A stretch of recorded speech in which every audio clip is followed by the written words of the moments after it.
You're listening to the Teach Better Talk podcast featuring expert educators eager to share progressive tactics to reach more students. Teach Better Talk is created by teachers and fueled by passion. Let's get started.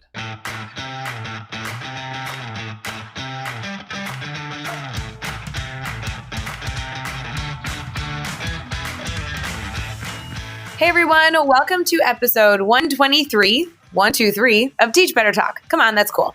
I'm Ray Hewart, and as always, or maybe not as always, I'm with my sick friend, Jeff. Oh, you call me sick?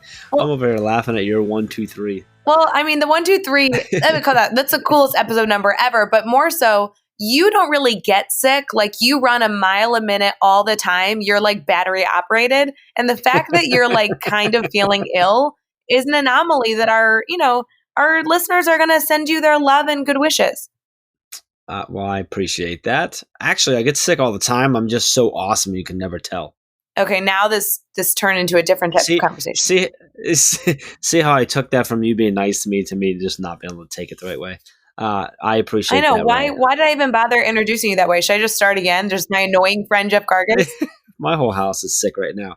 So we're dealing with that. My poor little buddy's been home from school today and coughing like crazy. So I definitely don't have the worst of it, I don't think. But I'm sorry, Jeff. That's no fun, but we got to do a podcast recording tonight. We did, and I never get sick of that, Ray. Aw, see, there you go. Look at that spin. See how I did that? Well, before we get into Tom's episode, which, by the way, I feel like having Tom on Teach Better Talk is kind of a bucket list. I really enjoy learning from Tom. I follow him on all my social media platforms and just have really enjoyed being a part of his circle. But before we get into all that, I was wondering if we could highlight the Teach Better challenge that's going on right now. At this point, Ray, we can do pretty much whatever you want. I love when I get to be in charge. So for those of you that heard about the challenge that we're doing from a previous podcast episode, or maybe you saw it on social media, we very often do a Teach Better challenge every month. But November, we kind of made something special because, we had the book come out, we had the conference, and then we really wanted to get back into the normal routine of finding these really purposeful challenges. And we posed it to the team. We had Rebecca from the Teach Better team and Caitlin and Andrea and Megan and Ashley. They all kind of got together and they said, we want to build a really fun Thanksgiving challenge for our team to push out to our network. And they came up with all these amazing questions, which I was so excited to see. And we're about 2 days in. So the first day of our November challenge started on Sunday, and we are going all week long with this Teach Better challenge, just trying to create a moment of our network really being thankful and thinking back, being reflective, kind of all those pieces. So Jeff, I know that you know this, so I don't mean to bore you, but Sunday's question asked our network, whether you're on Twitter, Facebook, Instagram, or anything in between, what you're most thankful for in your role of education. And I am sure that you saw it, Jeff, but there were some amazing answers. I was just going to say, it's been so cool. I mean, I love the challenges every month, but this one's a cool, just like the thanks part of it, right? People really giving some serious shout outs, some serious love out to people and being thankful, reflecting on what they're actually thankful in their position. We saw a lot of just the being able to impact kids' lives and thankful for being able to interact with the other educators that they have and the relationships. I'm loving it so far. Well, and Jeff, the one that we previewed on a few podcast episodes ago was today's. Monday's question was about the people who've had influence on your career, who you should thank for that influence. And you kind of shared a story last time we were on our podcast talking about the challenge about who's influenced you. But it was really great to also see the influence of our network and the people that have really kind of shaped their career thus far. Yeah, that's been really cool too, to watch people, push that. And I really appreciate you shouting out how much I've influenced you. Oh, that's weird. I don't know that I did that. I don't think and how you're so thankful that you answered that message on Twitter and that we became best friends. And I really appreciate that, Ray. It means a lot. I just want to confirm I said no such thing. So, Jeff, I'm going to turn it to you. Will you give me a day that has not happened yet? So we already talked about Sunday, Monday. Give me one day this week that you want me to highlight, and I'm going to preview an upcoming question to go through our Teach Better challenge that actually ends on Saturday. So anytime between Tuesday and Saturday, what is the day that you want us to talk about? Give me Friday's challenge. Okay, Friday is our day 6. So it's our second to last day of our challenge. And it says, what support do you receive in your role as an educator that you're thankful for? And I think this is a cool one because as teachers, we know that we wear multiple hats, but the support that we have can come from a lot of different areas. So I'm really excited to see if teachers choose to talk about the support they have at home or the support their students provide or the support they get from maybe their co-teacher or maybe a paraprofessional or their administrator. I think we're going to get a variety for our Friday question. Yeah, I think it's going to be a cool one. It's going to be a fun one to watch for. Well, and it touches on like the ecosystem of a building. Being a teacher is so much more than just being a part of the instructional element. It's so much bigger. So I'm excited for Friday. Thanks for picking that one. I'm also excited for people to see Thursdays, but we'll leave it at that. Well, yeah, I'm really glad you didn't pick Thursday because Thursday's a surprise. So don't pick that one. I know. I purposely, I'm with it. I'm hip. I feel like we should have talked before we started recording and been like, Jeff, don't pick Thursday. That would have been. No, we're good. I got it. We're good. I got it. I got to figure it out. So let's. I'm also thankful for this episode. That was a bad. That was a horrible. That was like dad joke moment right there. It wasn't even a good dad joke. Nope. But no, seriously. You already mentioned how just excited we were for this episode. We were. It was really cool. A couple things. There's a lot of backstories here. We were able to have Tom on the podcast. Actually, episode 4. Which was awesome. He's one of the people that helped us launch this thing. That came from you and I getting to see him keynote to 2 summers ago now. And I said it then and I continue to say it now. Tom was one of the first people, first keynotes in a long, long, long time that got me to really sit up and pay attention. And I leaned over to you at Summer Spark. Shout out to Summer Spark. And I said, we got to get him on your podcast. And your response was, do you think he'd come on? And I'm like, we'll find out. And it came on. It was number 4. See, that's the difference, Jeff. You're always optimistic. You're like, we'll find out. And in my mind, I'm like, nope.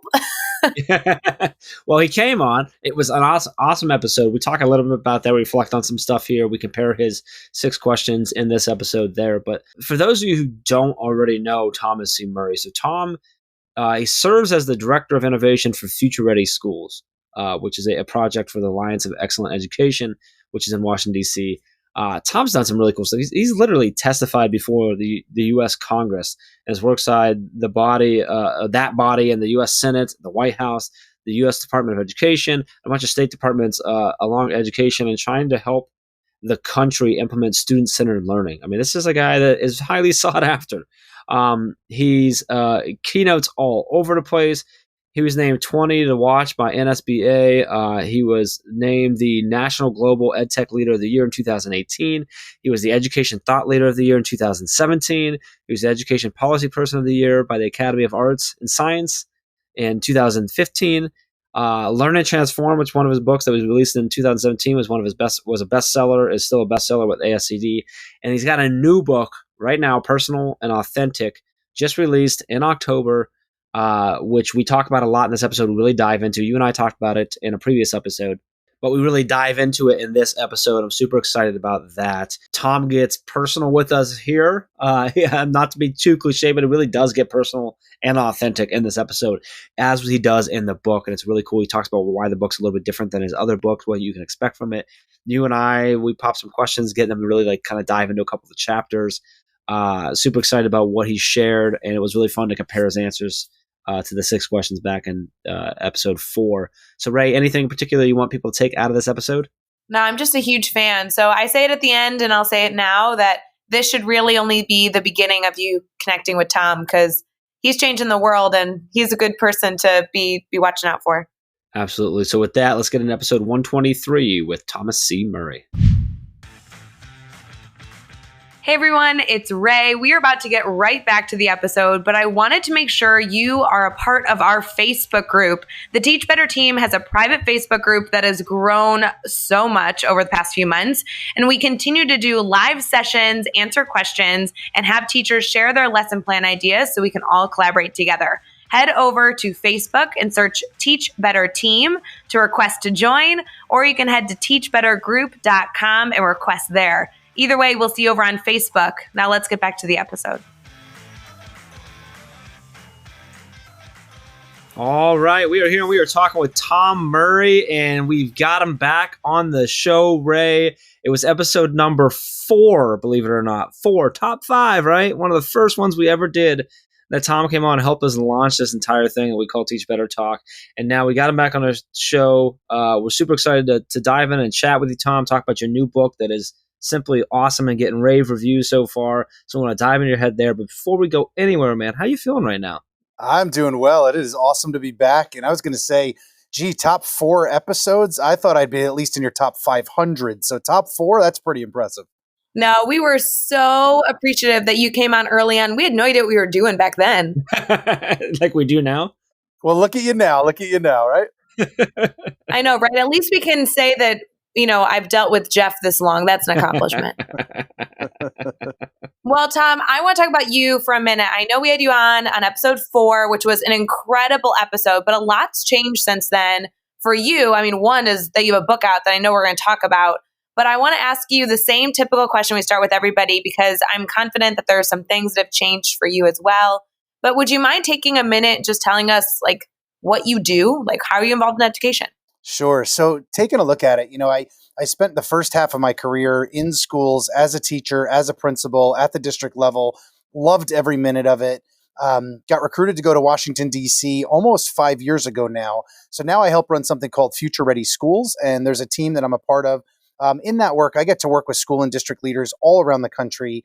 What I love about the work is we don't sell a darn thing. We raise a few $1,000,000 every year to do the work that we do for free. And so there's really no catch. People are always like, what's the catch? There is no catch. And so we support district leaders, principals, instructional coaches, librarians, tech leaders, and really raising that money to put on different events, create different ongoing professional learning. And so what it does is it connects me around the country with incredible people. I loved my time in the school district. I wasn't looking to leave, love the work that I'm doing. But now that I get to see the work going on nationally, it just gives me hope, because no matter where I go, there's amazing educators doing incredible things. So any of the listeners, I encourage you to check out futureready.org. But as we'll talk about in the show as well, I'm an author. I get to speak around the country, do a lot of incredible work. But I would also say, just like I was last time on your show, I'm also the dad of 2. I've got a 4th grader now, and she was probably, 2nd or 3rd grade last time we chatted. And my little boy just started kindergarten. And so part of that world is I try and see the world through their eyes, and what is it that they need? What are the types of learning experiences they need? And if I want to expect that for my children, it's part of my goal to help. How do I make sure every child out there has those kinds of opportunities I'd expect for my own kid? So in terms of my lens, I look at it as a dad first. I'm loving it, Tom. The fact that people like you are out there working to make a difference is what gives me hope. And my little girl just started kindergarten as well this year, so I'm feeling right in there. I got a 2nd grader as well, so in that same boat, and always trying to think. I love how you say that, trying to always look through things through their lens and how they're seeing things. So really, really cool. So you mentioned that you're an author. You've written several books. They've all done well. They've all been really well received. Your latest one is out. I want to dive right into it. I just want to get into it now. Start diving sort of into your brain, where you were at with the book and stuff like that. So the book's called Personal and Authentic. It's designing learning experiences that impact a lifetime. I've got the book. I'm a few chapters in. I don't know if I'm quite halfway yet, but I'm getting there. I'm loving it so far. Ray and I talked about it on a previous episode, how we're both loving it, and she loves the cover. It's awesome. But if I'm someone who doesn't know Tom Murray, and I just happen to come across this book, or I'm listening right now, I'm like, oh, well, if Jeff and Ray likes it, maybe I'll take a look at it. What can I expect? Who's this book for? What am I going to take away from it? Sure. So thank you for asking. Thanks for the shout there as well. If anybody's has read previous books of mine, I have to say this one is very different. This one is told through narrative and through story, and I take a lot of just life examples, things that have happened in life that I think the average person can relate to. I'll tell you, one of my goals in the book is just being vulnerable. A number of years ago, I promised myself that I would never stand on a stage. I'm very blessed to have the opportunity to speak to many, many educators out there, and I'll never stand on a stage, or I'll never write a book and tell people how well I did something. To me, that's a huge turnoff if I'm in a crowd and I'm listening to a speaker, when somebody's up there patting themselves on the back. But I look at the same from an author end. And what I have found over time is people really relate to vulnerability. And for me, if I'm going to practice what I preach, I also need to show humility. And so I never want to be the person that says, look at me and look how perfect I did it.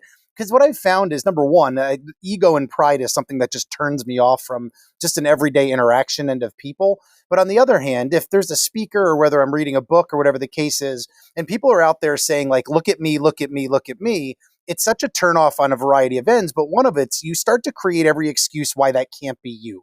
Well, if I had that funding from that PTO, I could do it. Well, if I had a principal like that, I could do it. And you start creating all these excuses naturally and like why that wouldn't work for you. Whereas what I've found is when people can really relate to that vulnerability. And so when I share a story of how I messed it up as a principal and made a wrong call and owned it, people can relate to that because they know what that feels like in the classroom or running a building. And so it's really a goal of mine to be able to do that. And so also experiencing through it, one thing I really value is amplifying other people's voices. I recognize the lens that I have in growing up in middle class America as a white male, and there's privilege in that lens, and I fully recognize that. And so throughout the book, another thing they could expect is a lot of different voices. There's about 50 different practitioners, whether they're teachers, whether they're district leaders or principals, whatever the case might be, that really created a lot of ideas that go hand in hand with what I was writing about. And I really wanted to leverage voices throughout that. And we can dive into some of those things there as well. So what do I think they would get when they dive in? A book that's really written from my heart. I will tell you, I was very vulnerable throughout. A book that'll probably tap some emotion as they read, but a book that I really want them to remember the impact that they are privileged to have every single day with kids, because I know that the work they do is insanely hard, but I will also say I know that the kids that we all serve are absolutely worth it. And so it's also meant to be an encouragement and an inspiration at the same time. If that does not make you want to go buy the book right now, I don't know what you're listening to. So I'm gonna stay on the book. That's so in chapter, if I'm guessing right, I think chapter 2 is creating a culture of learning. Did I get the chapter right? Correct. I got Correct. it right. All right. I didn't even have to look. I love it. Just take us through that. So creating a culture of learning. I think anyone who's listens is immediately like, ooh, yeah, I want to make sure I'm doing that. I think I'm doing that. Maybe I'm doing that. I'm not quite sure how to do that. So how do we do that?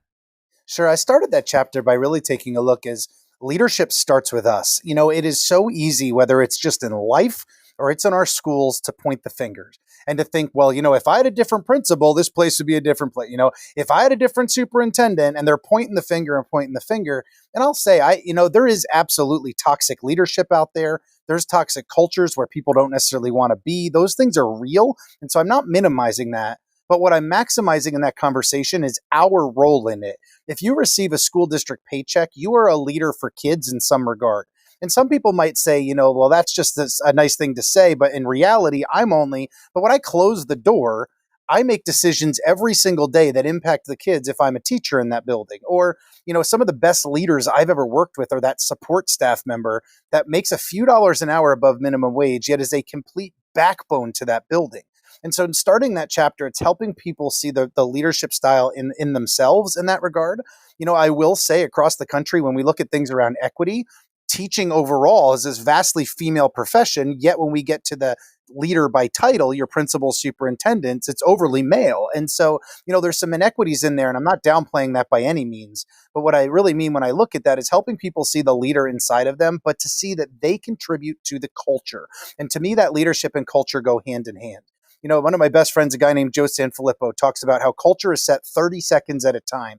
And what he means by that is those short interactions can often dictate and show the culture of a building. It's when, what am I doing as that teacher in the hallway when kids are passing in the hallway? Am I just staring at my phone, or am I engaging and interacting with kids? And it's an opportunity to show them that they matter and those types of things. And so part of it is, one of the things that I share in the book is when I walk into that faculty room, do I build the energy up, or do I suck the air right out of the room? And what's my mindset, and how do I contribute to a culture?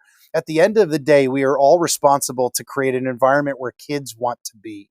If I'm a student in a school in a toxic environment, ultimately I'm the one that loses the most.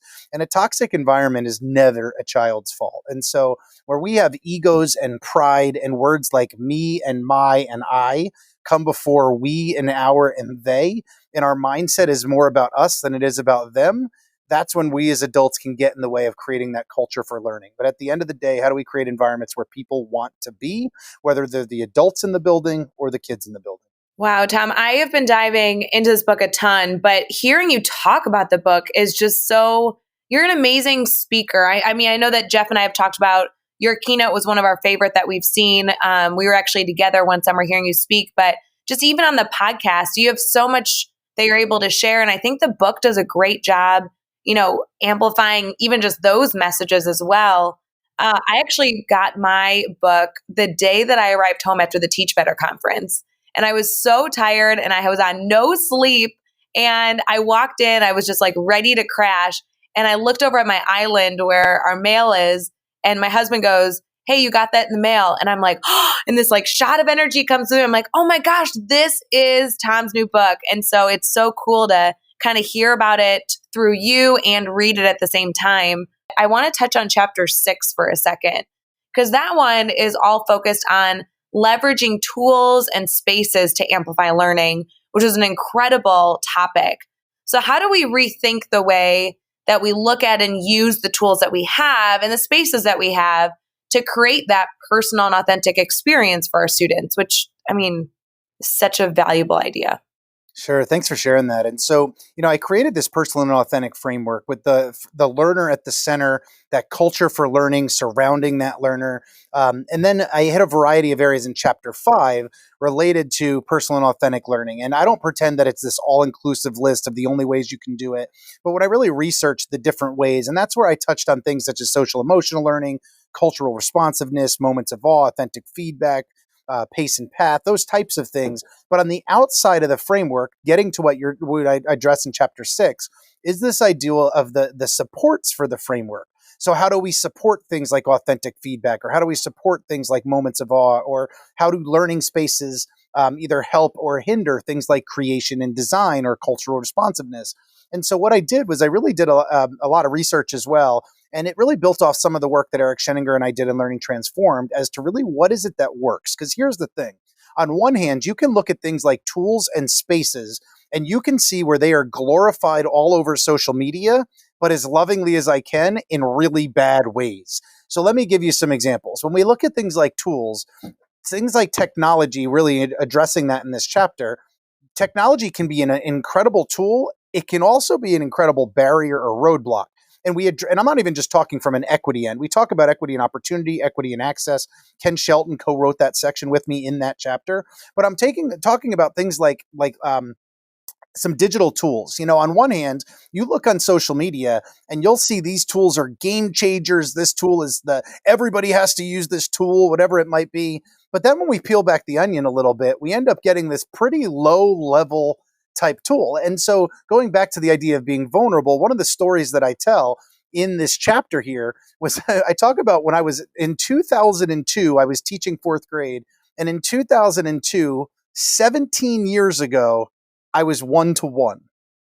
Palm Pilots. And I talk about how this example, and just to tell the story really quick, on one hand, I was an early teacher at that point. I was one of a handful of classrooms in the district that was piloting these Palm Pilots. Now, as a side note, I was told at one point that Palm Pilots were going to completely transform education, but that's just a side note for a different day. And so I was all jazzed up. And I will tell you that going back to this culture for learning, the principal, Bill Gratzula, an amazing principal, it was my principal at the time, now a superintendent in Pennsylvania, created a culture of risk-taking, but also saw through the fluff. And so part of the reason I share this story is that this was a really turning point for me and just how my mindset was towards technology. So the short version is that, I had this formal observation coming up the following week. So what did I do? I planned, and I knew hey, my principal's going to want to see technology in the lesson. So I planned, I had technology throughout. It was a 30-minute lesson. I had them engaged 100% of the time. So I put my lesson plan together. My lesson plan is followed to a T. So my principal's there. Every single kid is engaged. They're practicing their individualized spelling list. The technology used is the entire time. The 30-minute lesson at 29 minutes and 50 seconds, I'm about to drop the mic and be like, that right there is how you model a lesson, because that was legit. I dropped the mic. The kids go out to recess. I'm thinking I just crushed it. Tech was used the entire time. Every child was engaged. Every time I asked a question, hands were up. My lesson plan was followed to a T. And there I was as an early teacher being I can't wait not, and I, of course, I didn't verbalize it. This is, I'm processing in my head. Like, I can't wait till tomorrow to hear how my principal thought how great my lesson was today, you know? And so the next day I roll down the hall, and I will tell you again, my principal created an environment of risk taking and really pushed us. And we had a great relationship that he knew he could push me on it. And that's an important premise with the second part that I'll tell. So the next day when I roll into that office, Bill says, you know, like every principal has, and when I was a principal, I would ask also, you know, so how do you think the lesson went? And I said, well, I think the lesson was great. You know, I used technology the whole time and every kid was engaged the whole time. And so he kind of pushed and he said, you know, so Tom, let me ask you, like, what were your learning objectives? And I said, well, we wanted to use the Palm Pilots to be able to, and he literally cuts me off. And he's like, no, what were your learning objectives? And I'm like, I was kind of talking like, we wanted to use the Palm Pilots to, and he pushes back and he pauses me again. He said, Tom, every time I ask you about learning, you start talking about technology. And what he really pushed me on was like, he said, Tom, I really believe that you created that lesson. Now, again, context, like he wasn't just ripping my heart out here. He was pushing me instructionally because we had the relationship and that he knew that he could. But he also saw that I was hyper-focused on doing something because the technology could do something. And he said, Tom, I really think you created this lesson because the technology could do something, not because it was the best way to learn something. And he said, Tom, if you took the technology out of the way and you had pencil and paper side by side, could you have done the exact same thing in 6 or 7 minutes that it took 30 minutes to do? And it was at that moment instructionally, I can literally still remember where I was sitting, that it really hit me that I was planning these lessons at times because the tech could do something, not because it was the best way to learn something. And it's funny because when I share that, sometimes people almost think like I'm anti-ed tech, but I think people that have seen my work long enough that that's not the case at all. I'm a huge fan of ed tech, but when it's the right tool at the right time. And so sometimes our mindset, and I share that because that was a turning point for me, but sometimes our mindset is just because something is digital, it makes it good. And so part of that chapter is helping people understand we can be 100% digital, 100% using online tools and content, and also 100% low level learning at the same time. And that gets glorified all the time. The flip side, I'll just touch on the spaces here because I did put those hand in hand because, again, spaces and tools can either amplify or hinder learning. And on the spaces side, part of the way I share it is I was honestly clueless as an early teacher at the impact of space. And I, quote unquote, like decorated things quite often for me and for my interests. And, you know, I'll say it tongue in cheek, but there's no correlation between decorations and learning. And so what I did was, and maybe that sounded funnier in my head, I don't know. But one of the things when we look at spaces is what is evidence or research showing about the impact of space? And so that's where I get into things like the impact of daylight. Yeah, what do we often do in our classrooms? We cover up the windows, we put furniture in front of the windows, and yet daylight's impact on the brain and mood, which ultimately impacts learning, is something we have to consider, unless, of course, there's a glare and it can have a negative impact. So it's also where I touch on things around cultural relevance, like who is displayed around our room. If I'm that high school social studies teacher, is everything around my room glorifying white dead guys? Because if so, there's multiple studies that show what are our impact on students of color, what's our impact on females, and so on and so forth. And so whether it's cultural relevance or the impact of things like daylight or flexibility, tools and spaces can both amplify or hinder learning. And so my goal in that chapter is just to help people support, but also help change their mindset or at least give them an awareness of a bit of research to practice, but as well as practical tips of things they can do in the classroom tomorrow. That is still one of my favorite stories. Jeff, I know that you refer to this story all of the time. Did you just feel like you relived that? I did. I was so happy that he told it because I've shared it so many times when we're like working with teachers and stuff, and I kind of bring that up. And I tell the summary version that's not nearly as good as when Tom tells it, but I do. We use it all the time, Tom, to like reference, someone else that's not us that they can look to and go, oh yeah, Tom Murray, and then explain that story of I've used it in ways of like, see, people who look like they've had nothing but success also have made mistakes, and also to highlight exactly what you highlight in that story, Tom, is that just because you have the tech doesn't mean it's the best way to learn. I love that. I love that story. I love the message behind it. And I love that everything's that message is carried in this book as well. So what I just got under what you said is that you like to throw me under the bus. That's kind of what yes, he does it all the time. That's essentially what it is. Yeah, I mean that's basically what it is. But it is, Jeff. It's building on what I talked about earlier about being vulnerable and just throwing myself out there because I think people can relate to stories like that. Of Agreed. I think every person can look at it and be like, yeah, my mindset was off when I planned that lesson, or the feedback from my principal when they pushed back. And I share how, again, the principal created that culture to be able to push back. But that's an example of an instructional supervision conversation that fundamentally changed my mindset on something. And so part of what I want people to get out of that is when your principal's giving you constructive feedback, it's easy to always become defensive and be like, well, they don't understand, or they were only there for 30 minutes. And that's a natural defense mechanism because we care so much and we put so much in. But to be open to the idea of my principal wasn't trying to rip my heart out. He was just trying to help and really get it. And it did that conversation did what it was meant to do and help shift my mindset and my practice a bit.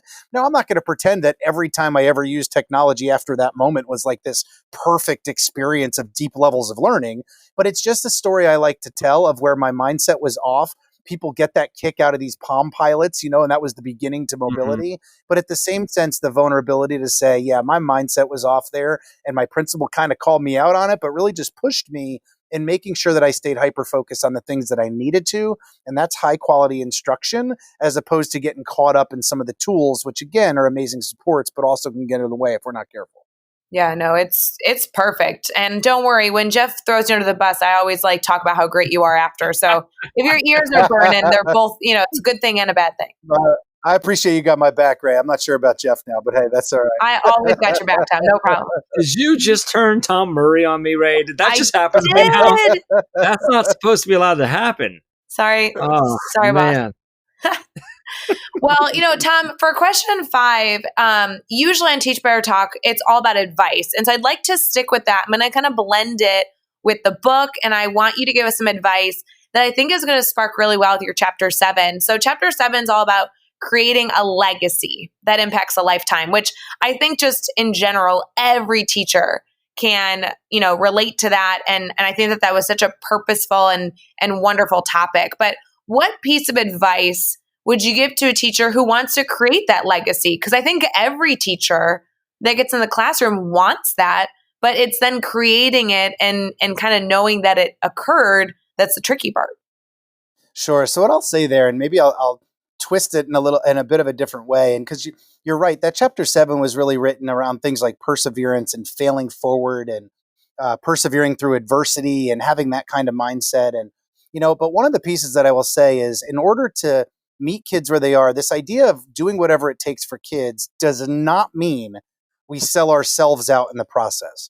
So one of the things about creating this legacy is reminding teachers of the impact that they don't have to have. See, one of the things sometimes I hear us say is, well, now I have to do this and now I have to do that. That's actually not true. Like, theoretically, any one of us could walk away tomorrow if we really wanted to. So the flip side is we get to. And so that's a mindset. We don't have to, we get to. So in getting to leave that legacy, on one hand, it's an amazing opportunity, but it's also an amazing responsibility in the opportunity to serve. And so one of the things that I had written in there, though, is the need to take care of ourselves in the process. And so what I started to say was like, doing whatever it takes for kids does not mean burning ourselves out in the process. One of the things, to a fault, that educators have is people love educators because they have this servant heart, this kind of do whatever it takes mindset. They get there early, they stay late, they're taking work home on the weekends. The job is one of the most stressful that's possibly out there. But one of the things that we forget to do at times is take care of ourselves in that process.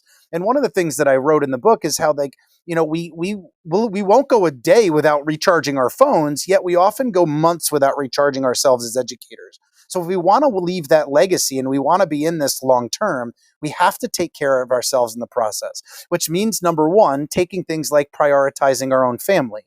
How many times do we go and go and go and go, and then we get home and we've got nothing left for our husband or our wife or our own children? Or how many times are we bringing things home for the weekend and we spend hours and hours on a Saturday and then on a Sunday, and there we were working hard all week, and here we are at parent-teacher conferences like at night, and we've got all these things going on that we can go back weeks and we feel disconnected to our spouse or we feel disconnected to our own children. And so if we're going to leave a legacy long-term on other people's children, we can't forget about ourselves and our own families in that process. And we have to remember that they need to still remain that priority. And so on one hand, the reminder that the privilege that we have, see, our legacies are not going to be determined by the content that we taught, but more on how well we served others.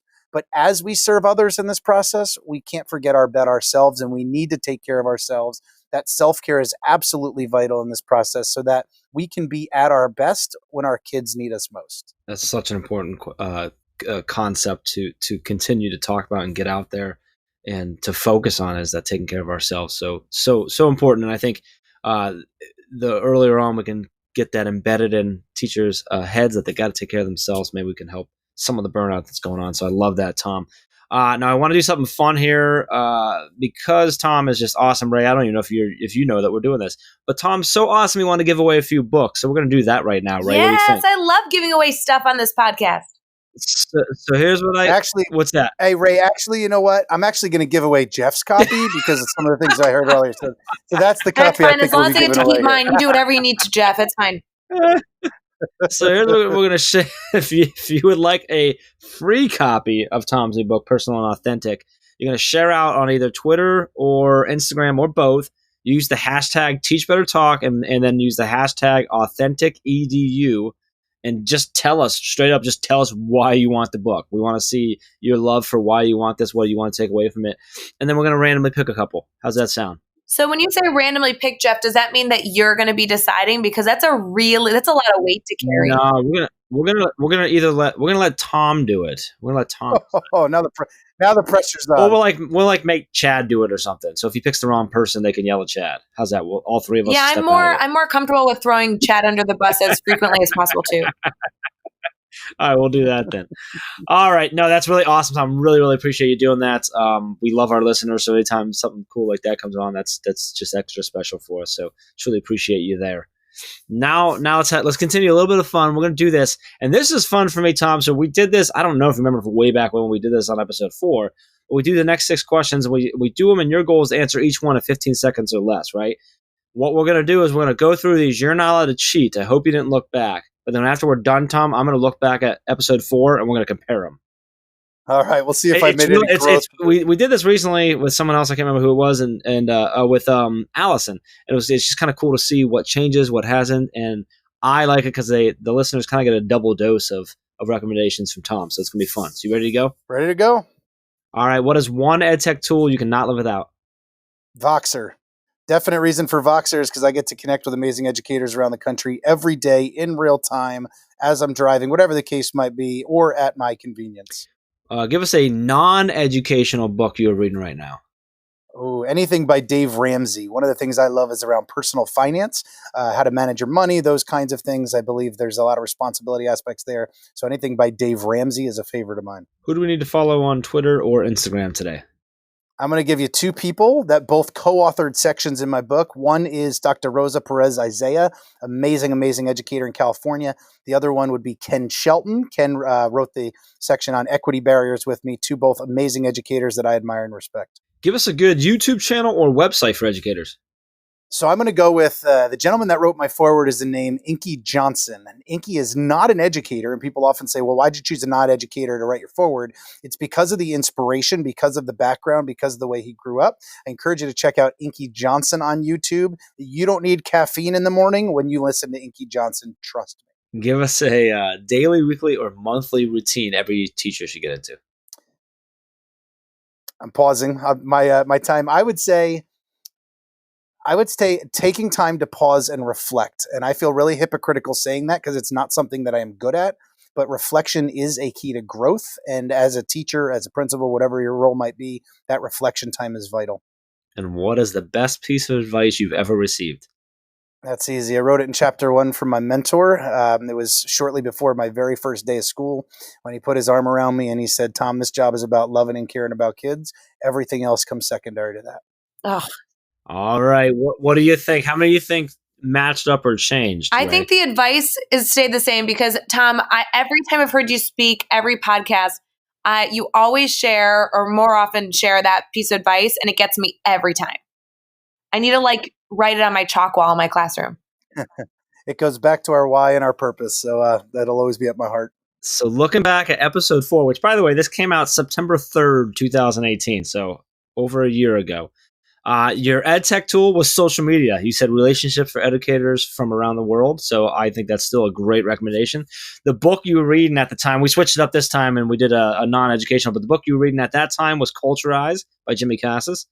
And who to follow, you gave us a bunch. You gave us Future Ready Schools, Joe Sanfilippo, Jimmy Casas, Eric Scheniger, Brad Gustafson, Brianna Hodges, Sarah Thomas, Vence, I'm going to say his name, Shiver, Shiver, Shiver, yes, Carl Hooker, Shannon Miller, Mark Ray. And Ray, I'm pretty sure he was one of the reasons we limited that down to 3 now. Oh yeah. It's so Yeah, hard. We limited it to 3 a while, like probably about it's probably 50 episodes before we finally did that, Tom. Because so many people have there's so many amazing people to follow. It's just crazy. So yeah, that's my Future Ready Schools crew, but I don't yeah, like any of those anymore. So I'm just kidding. That's still amazing followers and yes. incredible people. That's for sure. The YouTube or website that you gave last time was Common Sense Education. Your daily, weekly, monthly routine was spending time with your family, which we touched on again this episode. And then your best piece of advice was relationships, relationships, relationships. This job is about loving and caring about kids. Everything else is secondary. So there you go. There you go. How about it? You know what, Tom? You probably were so early on. I don't know that we were giving out the TeachBetter trophy for this yet, but I'm letting you know that if you didn't get it, it is in the mail for you now. You officially win the trophy. Woohoo. I love it. Love it. I'll take it. Take it. Thank you, guys. So before we end, I really truly believe, even if it was the first episode we recorded or now, the more important question that we have is for you to connect with our listeners and our listeners to connect with you, because we really hope for TeachBetter Talk to just be the beginning of a conversation and building connections with people. So do you mind kind of sharing with our listeners how they can get connected with you and all that you're doing? Sure, absolutely. And I love the way that you phrase that, because nothing that we should do should really be that once and done. And I believe whether it's professional learning or these types of conversations, they need to be ongoing. And that's just part of our mindset. If that's what we expect for kids, we've got to be able to model the same as ourselves. So first, at my website is just thomascmurray.com, and many of my channels link off of that. On Twitter, it's at Thomas C. Murray. And then on Facebook and Instagram, I actually use Thomas C. Murray EDU, simply because the other handles weren't available when I signed up. And there's no tremendous insight into that until that's what really was available. But also my YouTube channel is something I've grown out in the past year.